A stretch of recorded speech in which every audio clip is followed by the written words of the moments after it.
પરમ મિત્રો, શાને એકમેકની આંખોમાં આંખ પરોવીને બેઠા છો, ત્યારે પકાવતો નહીં, જતો રહેજે, ભવાઈઓ ચાલુ ના કરતો. આટલા સમયાંતરે મેળ થયા બાદ અમુની તમુ તરફથી આવા વાંક વચનો સાંભળવાની અપેક્ષા નહોતી. તારે શું અમારા મોની સાંભળવી છે? અમુ એ જાણવા આતુર છીએ કે અમુની યાદ આવી કે નહીં. લે તું કઈ સુવાળી સુકન્યા કે તને યાદ કરીએ અમે? મિત્ર માટે તાલબદ્ધ થનગટતા મારા હૃદયના ધબકારા તારા અશ્રુ વડે સાંભળ તો જણાશે કે અમુએ તમુને કેટલા યાદ કર્યા.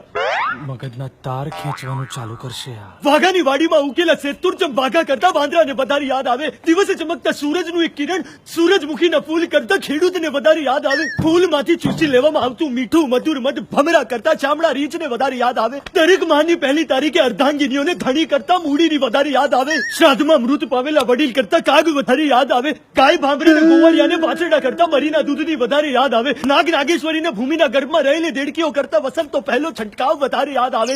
એમાં અભિભૂત થઈ ગયેલા પ્રેમી પંખીડાઓને મિલન કરતા વિરહની વધારે યાદ આવે. એ જ રીતે મારા વહાલા મિત્રો, તમોએ અમુને તમુની સ્મૃતિમાં વાગોળેલા, એનાથી અમુએ તમુને અમુની સ્મૃતિમાં વધારે વાગોળેલા. આ ગુજરાતીમાં બોલ એટલે કઈ ખબર પડે અહીંયા. લાગશે જ તમારી ઉપર. આવા આપ શબ્દોનો પ્રયોગ કરીને તમોએ અમુની લાગણી છિન્ન ભિન્ન કરી નાખી છે. અલે એ ક્ષણે ક્ષણે પ્રત્યક્ષ રૂપે મૂળભૂત સમાજ સ્વાવલંબી લાગણી મારાથી ઊભા ન થવાતું, તું આનું કઈ કરને યાર. અમુને આજ્ઞા આપો.